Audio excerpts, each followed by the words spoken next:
Welcome to the Focus and Chill podcast, where we discuss sustainable productivity and habit formation while avoiding the allure of hustle culture. Every episode we interview guests who have got a solid habit and productivity game. We're your hosts, Joey. Hi. And Jeremy.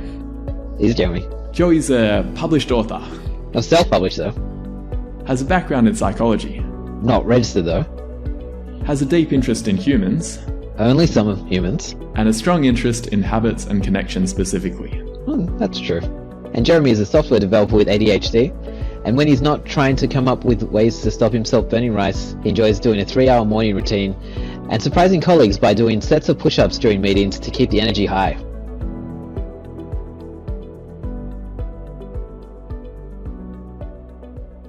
The Focus and Chill podcast is brought to you by FocusBear, a habit and productivity app that makes healthy habits and deep work the path of least resistance. If you have a tendency to check emails or scroll through Instagram first thing in the morning, but long to develop a meditation and exercise habit first thing, FocusBear can help you. The app blocks distractions on all your devices and guides you through your habits one at a time. Throughout the day, FocusBear assists you to stay in deep work by blocking websites and apps that are unrelated to your chosen focus mode. Life's not all about work though. You'll be prompted to take regular breaks to rest your eyes and stretch your muscles. At the end of the day, FocusBear helps you switch off. Work-related apps get hidden so you can unwind and sleep well. Check out the app by going to focusbear.io. Welcome to episode number 7 of the Focus and Chill podcast. This episode, we're lucky to have with us today Rafi Pryntz-Nadworny, who is the black sheep of a family of performers. He's worked in marketing operations for over 7 years and is passionate about helping people bring their business ideas to life with productivity coaching. In his spare time, he teaches acro yoga, he snorkels, makes gigantic soap bubbles, and we've just heard he likes jumping off cliffs as well. Rafi, great to have you on the show. Thanks so much for having me. Yeah, welcome, Rafi. I'm curious, what projects are you concentrating on during your focused hours? Yeah, concentration is a strong word. So I, like many people, I think I forget the woman who coined it, multi-passionate. So I have many ideas. I should mention I'm a juggler. So I like to use the analogy of I love juggling at least a minimum of 3 balls at a time or 3 projects at a time because it keeps my interest. And if I just did the one focus thing.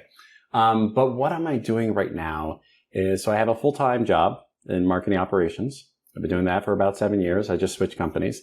And then outside of that, I am working on a couple of side projects. One is the productivity and confidence coaching. The other one is kind of related to my job. It's the next iteration of buying software. Just because I do a lot for my work, I'm trying to do kind of like a paradigm shift where you don't have to go find software, software finds you. So how do you, in terms of making those different multi-passions combine together, how do you structure your work week or your week in general? Is it that you've got your full-time job and then you work on the coaching in terms of it's an e-learning course for that one? Yep. So I have an online recorded version of the course, and I also have a wait list for the live version of that. So as far as how do I structure my day, obviously my day job takes up the bulk of it, and that's pretty, set in stone as far as the hours, And outside of that, I take a little bit more organic approach. I think a lot of people who focus on success or habits or things like that, they're always like, at 9 o'clock, I'm always going to be, geared and ready to do productive things, or at 6 a.m., I'm going to get up and exercise. And I think those kind of things are helpful for some people, but I think others, like myself, take more organic approach where I just need to get it done during the day and there's no set time, right? For me, I think productivity tools are, just like a hammer. You want to use it when you have a nail and a screwdriver when you have a screw. You don't want to use a hammer on a screw because you can get the results in, but it's going to be messy and painful. In terms of the organic approach, is that based on how you're feeling that day in terms of more of an energy management approach rather than time management? Or what? How do you decide? Yeah, it's partially energy management. So I mapped out my energy levels every hour on the hour for 2 weeks. And then I was able to see when I was most active and when I was like most tired, right? And there's actually like 2 peaks during my day for that small, window of time that I recorded it. So I'm able to kind of, depending on my workload at my day job, adjust when I want to get more mental tasks done, right? But as far as like when I'm deciding to do what, it's more about kind of like the pressure up. So like I could wait until like midnight and then get my stuff done, right? Because I feel like, I have no time left to do. So it's more about like what is the cost of doing it now versus later that day. Because like for energy, depending on the task, I might be really motivated to do it or I might be exhausted. And it's, I just play a little mental game of like, hey, I could do it now. And then I could like loaf off for the next hour or whatever it is, right? So hopefully that explains it. Yeah. No, the chronobiology part would be quite interesting because we had a guest on the show 2 episodes ago who was talking about a similar kind of chronotype idea, and you've been able to measure that directly. I'd be curious about knowing when those peaks were. I imagine it's different for everyone, but that process of measuring it and identifying the peak sounds valuable. Yeah. So, I mean, like anyone can do it if you, if you really want, right? Because I just set a timer on my phone to go off every hour. And then every hour I would just like put in a number 1 through 3, right?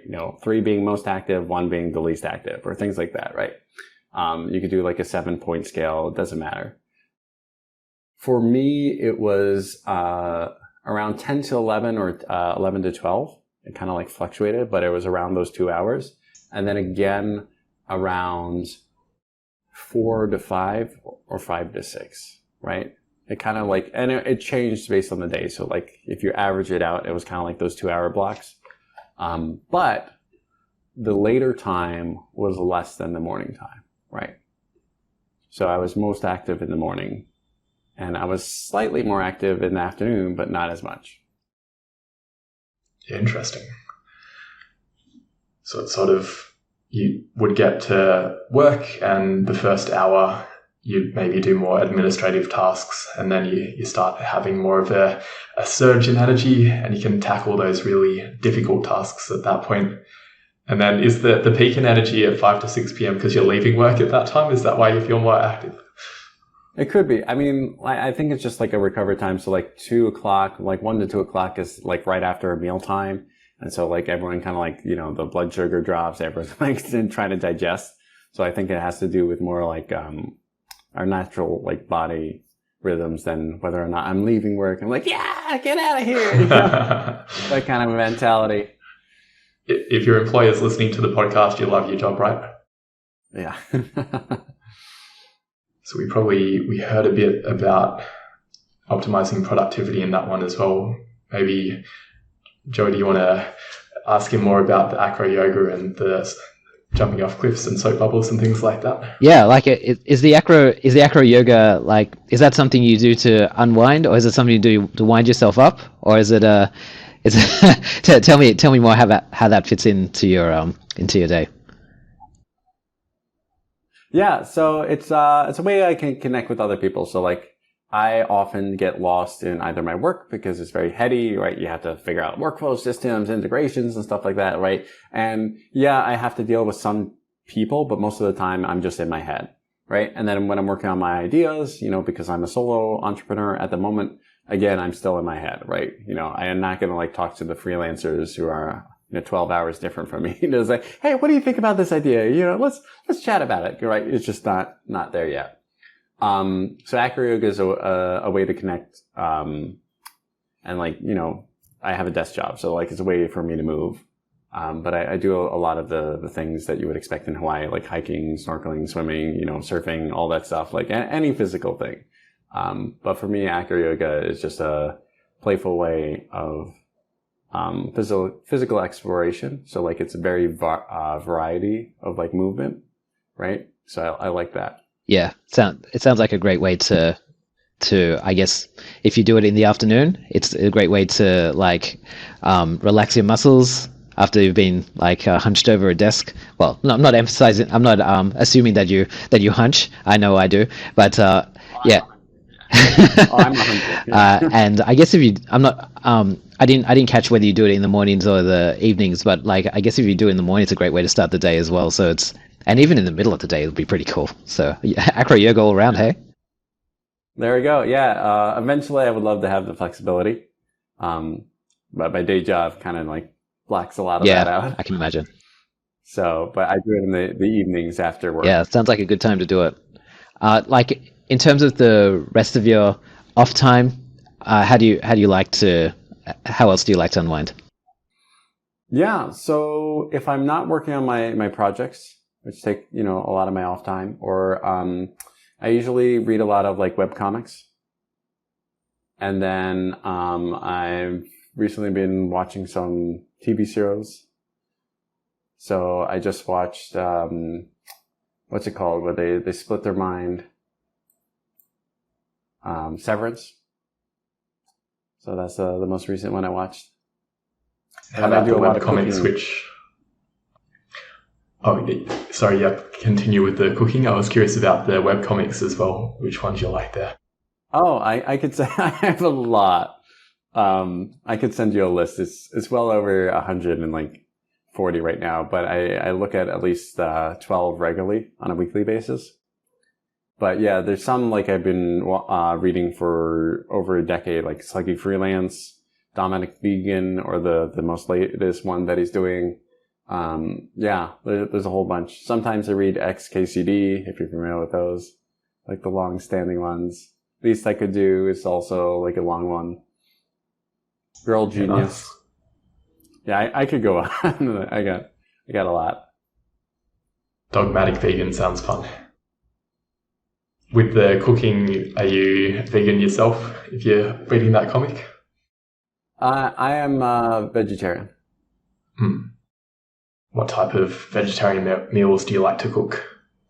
Yeah, all types. For me, I love exploring new food. So I'll pick a cuisine that I know what it tastes like, but I'll pick recipes, like half the recipes I've had before and half I've never had. So French, Italian, Mexican, Habesha, and, Japanese, Thai, Vietnamese, whatever it is, right?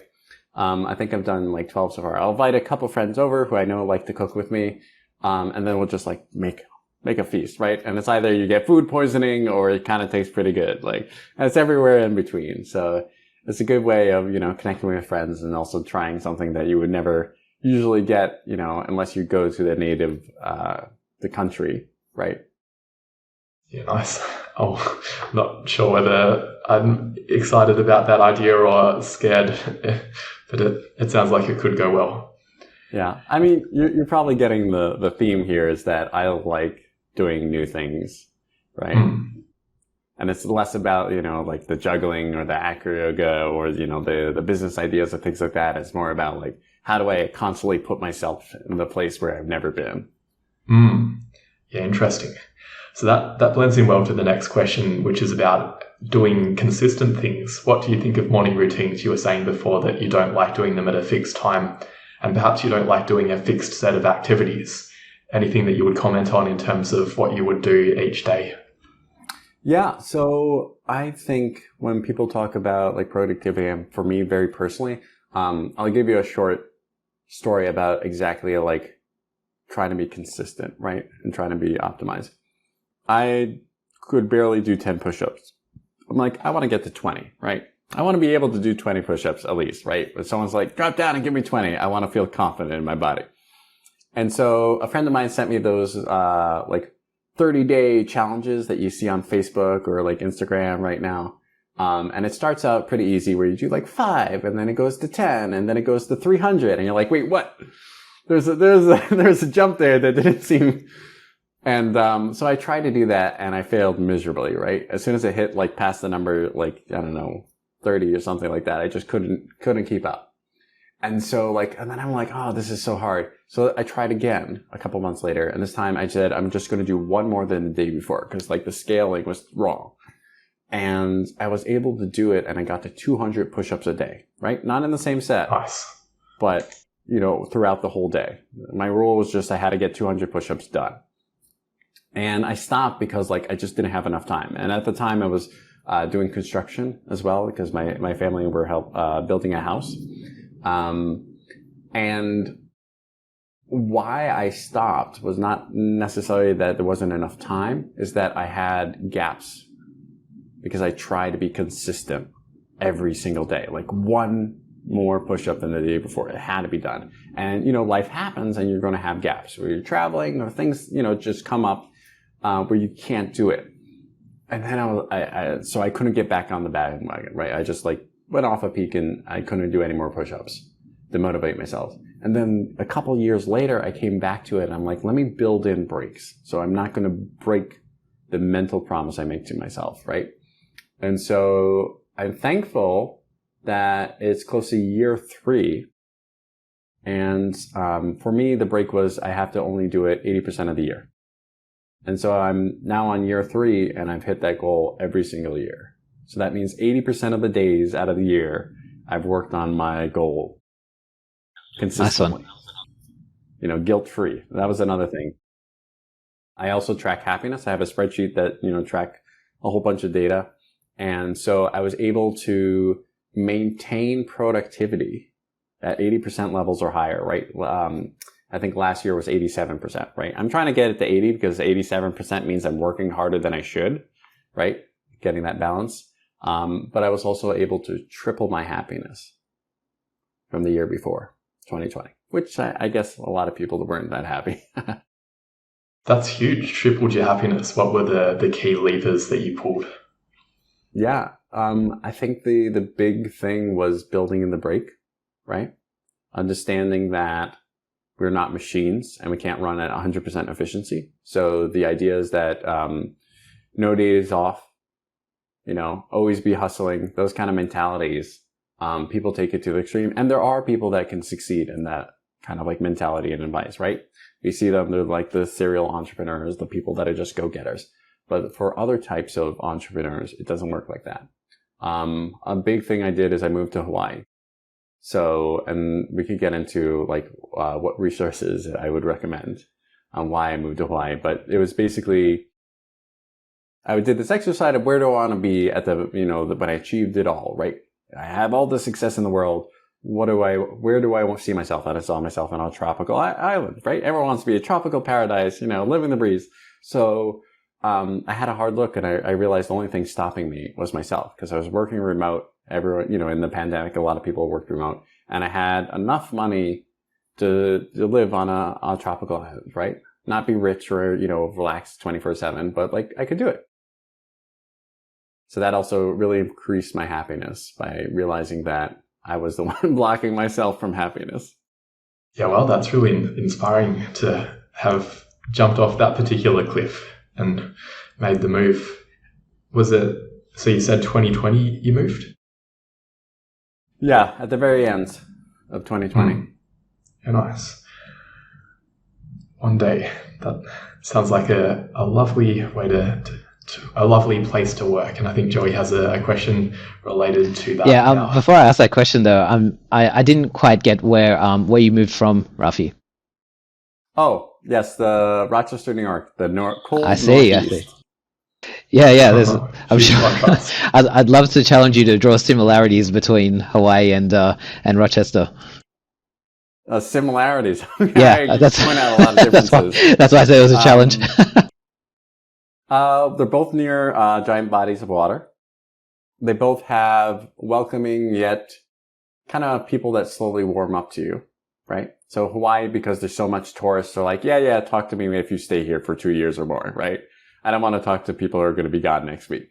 And the same thing for Rochester. It's kind of the Northeast is known for they're slow to warm up, but they're really that's really interesting because I guess not knowing a whole lot about Hawaii, I just imagine they wouldn't be slow to warm up. I guess I hear it's a very warm and welcoming place, but what you're telling me makes a lot of sense as well. If you're in a tourist spot, I guess you wouldn't want to necessarily emotionally invest with everyone that's going to come through. You'll burn out pretty quickly, right? Yeah, and people are friendly, right? I mean, it's the whole economy is based on hospitality. So, like, believe me, like, everyone's really nice. But as far as like making like friendships and connections here, Yeah, it does that's take some completely time. understandable, and well done, Rafi. That was a pretty tough challenge I put you on the spot for, so I think you did very well. And here's another challenge. What do you do to optimize your productivity during your work hours? I guess you were talking a little bit about your peaks and your troughs during the day. Are there particular things that you do to capitalize on the peaks and to flatten out the troughs? Yeah, so I definitely allocate the work based on mental effort. So if I have to do a lot of like configuration or things that have to really be like checked twice because it's going to affect, hundreds of thousands of records, I'm going to reserve that for very specific times where I'm going to be most alert. And then for like the data cleanup, things that I could just do, mindlessly, basically, where I'm just doing repetitive tasks over and over again, I usually save for the times where I'm like just kind of like drowsy end of day or right after lunch, where I just don't have to use a lot of mental effort. So I definitely schedule it like that, when possible, right? Obviously, you have your deadlines or, emergencies coming in the door. So yeah, that makes sense. Can vary. So you mentioned like a period of time where you're alert and a period of time to do like mundane tasks. Like, I'm wondering, is there a period of time that you set aside for, I guess, more lateral thinking, creative type activities? I don't, but my mind is kind of wired differently. So like I'm always in the mood for creativity and like kind of combining ideas. But for other people, there's a fascinating course that's free. It's one of those massive online courses that I think Harvard teaches it, or a professor from Harvard, and it's how to learn, right? So like, hey, this guy's a big nerd, and I'm like, is that Barbara taking Oakley's? a course how to learn, right? Is that Barbara Oakley's course? Hmm? I can't remember what university she's at, but Barbara Oakley, Learning How to Learn. Yeah, it's a good one. Sorry to interrupt. Yeah. It could be. It's been a while. Yeah, that's great. No, that's awesome. So, in the course, they talk about two different mental states, right? And I think they were talking, Albert Einstein and Nikola Tesla. They would wait. They each had their own methodology, but they would wait until they were dozing. Like one of them would like hold a book and they would doze off and then they'll let the book fall so they would wake up. So kind of like in that very like lucid state where they're awake but not dreaming. And in the course they were talking about the two modes where the way to think about it is like you have a pachinko machine or a pinball machine. And when you are active and alert, the pins are really close together. And so if you put a pinball there, it would bounce like really fast and rapidly between them. And that's your thoughts, right? So you're able to make very critical, fast decisions in between these small things. But it's very hard to get the ball from here all the way over there because it has to go so much, in between and bouncing on the lot. But when you're in a lucid or like tired like state, your pins like spread out. So it's much easier for the ball to travel farther distances, which helps you create more varied ideas because you can connect thoughts that are farther away in your mental schema. So schema is like how you map every connected thought in your brain, right? And so usually mornings or nights or whenever you're kind of like dozy tend to yield, I guess, more varied. Yeah, that makes sense. Thoughts. So if I'm understanding you correctly, it's not a particular you don't necessarily set like a creative like hour aside. It's more you think about a problem, you go away to do other things and trust that your diffuse mode network is like making the connections in the background, and then when it comes time to sit down to it, it's going to be you're going to have made some progress. Is that the approach? Yeah, some of the best problem solving I've done is by going to sleep. Yeah, sleep is such a killer app, isn't it? Yeah. It's pretty awesome. But like for people that and for me, like I just love being creative. So like I know that creativity is often triggered by having two different thoughts and combining them in a new way, right? So if I'm stuck on a problem, I'll go to something completely else. Again, this goes back to like why I love to juggle multiple ideas at a time where conventional productivity says to focus on one idea and get that done, right? You want to be successful, you just have to work on that one thing until it's done and then move on to the next, right? And it's true for a majority of the studies that shows right. But when you're talking about like being creative and problem solving, you have to take from different disciplines, right? You know, I can't tell you how many times I've taken things from other departments or other methodology and applied it to my job, you know, whether it be like nursing or engineering. And I'm like, let me apply this to marketing. And it's able to solve the problems that I'm working on.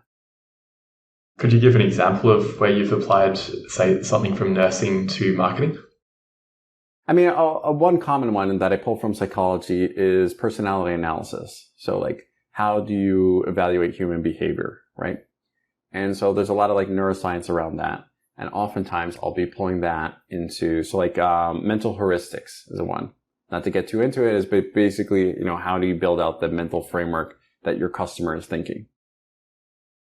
And then I'll apply that to the marketing or to our learning and training department on how they build out the onboarding for our product.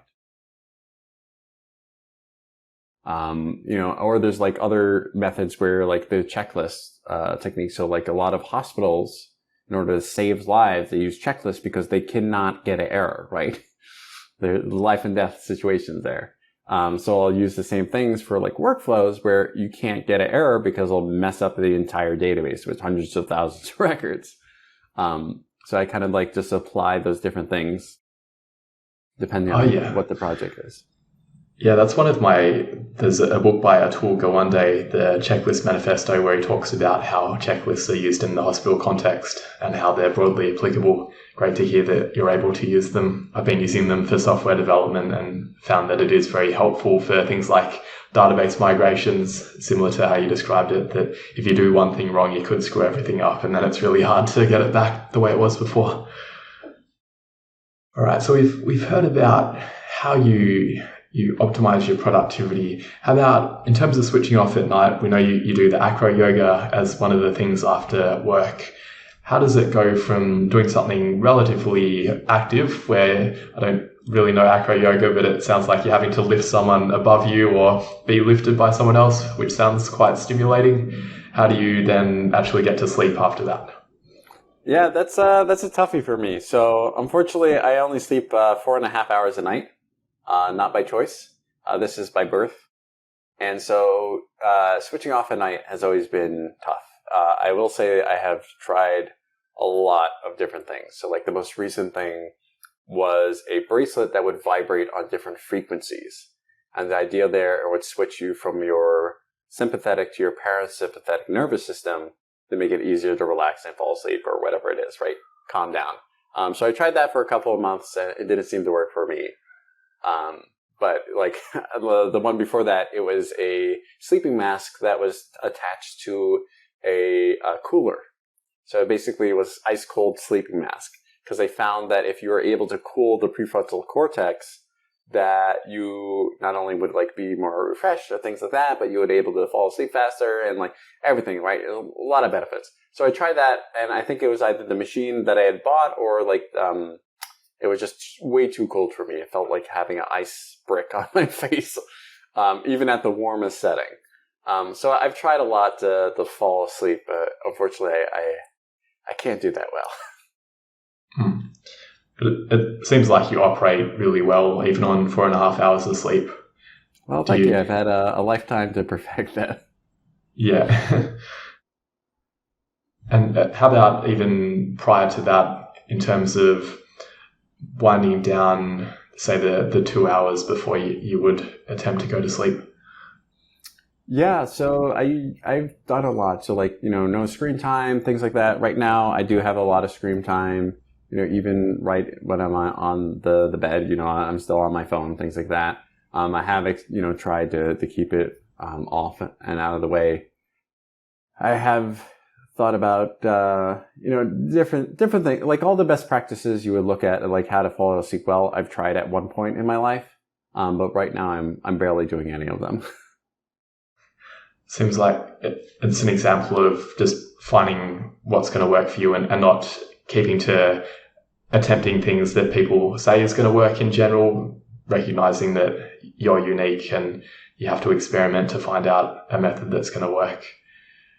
Because the vibrating bracelet, I think one of our friends was considering buying one, and it seems like an interesting idea, but maybe it works for certain people, and good to know that it doesn't work for everyone. Yeah, and I think the same goes for productivity techniques, because a lot of the studies focus on like, how can we find what works for the most people, right? We don't want to find something that just works for one person. And I think one of the projects I would love to get once I have like amassed enough of a following for productivity is basically a technique library. But more importantly, you would have a kind of like journal to say, hey, I tried this technique and it worked. I tried the checklist technique, I tried the Pomodoro technique, I tried whatever it is, right? Time boxing, things like that.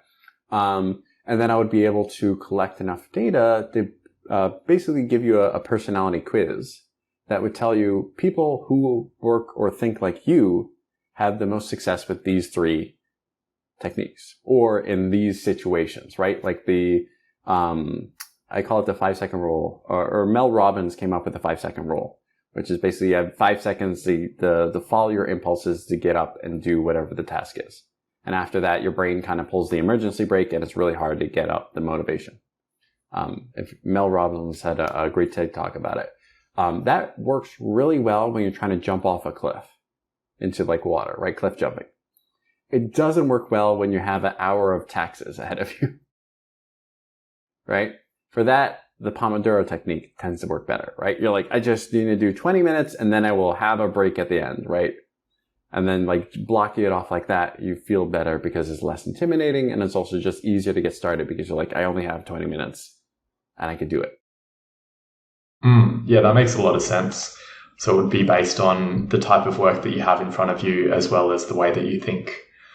Let me know when that technique library is ready. I think I would benefit from it as well.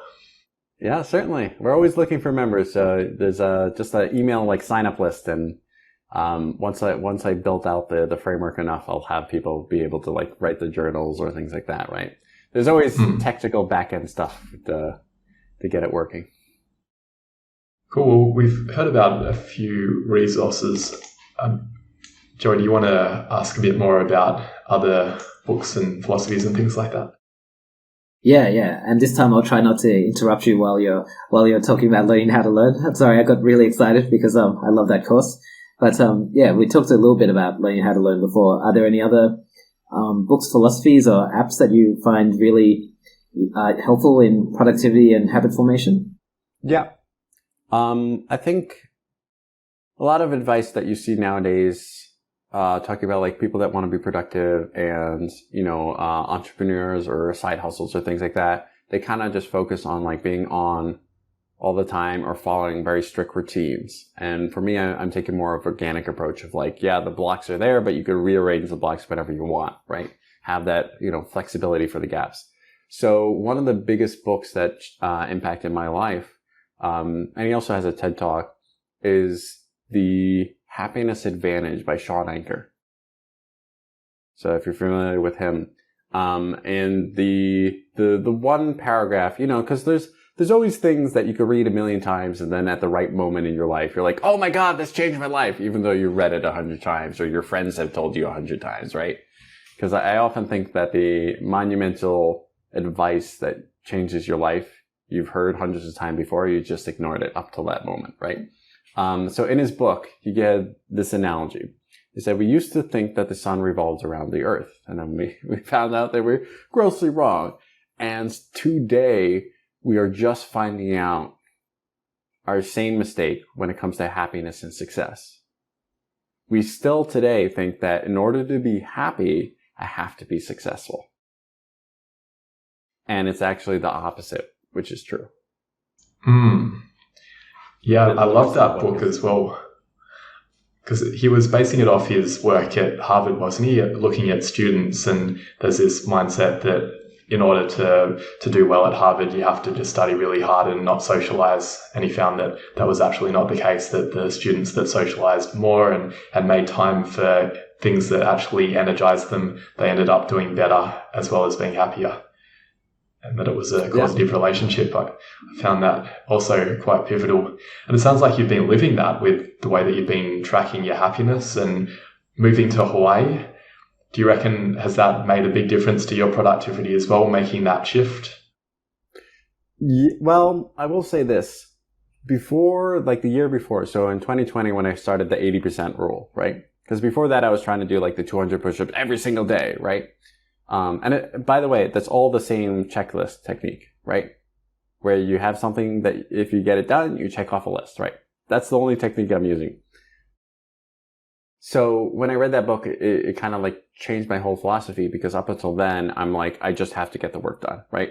And I was miserable because I was just I would immediately finish after my day job. I would shove food in my face and then go back and work on my ideas.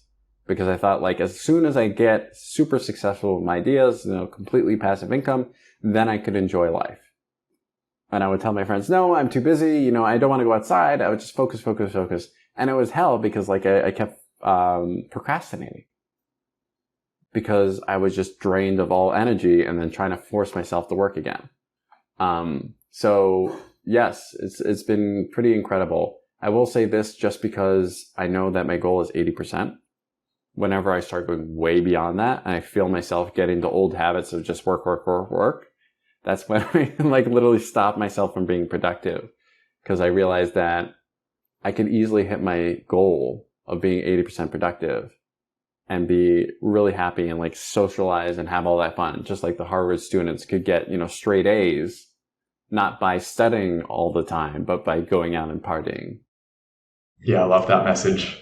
I think I need to adopt that in my life as well. Oh, Rafi, it's been a pleasure having you on the podcast. Are there any final words you'd like to share with our audience? Yeah. And that would be to take small steps.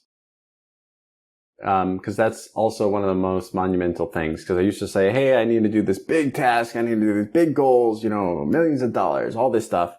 And it wasn't until I changed my goals to something I could achieve within 10 minutes every single day that I started making serious progress.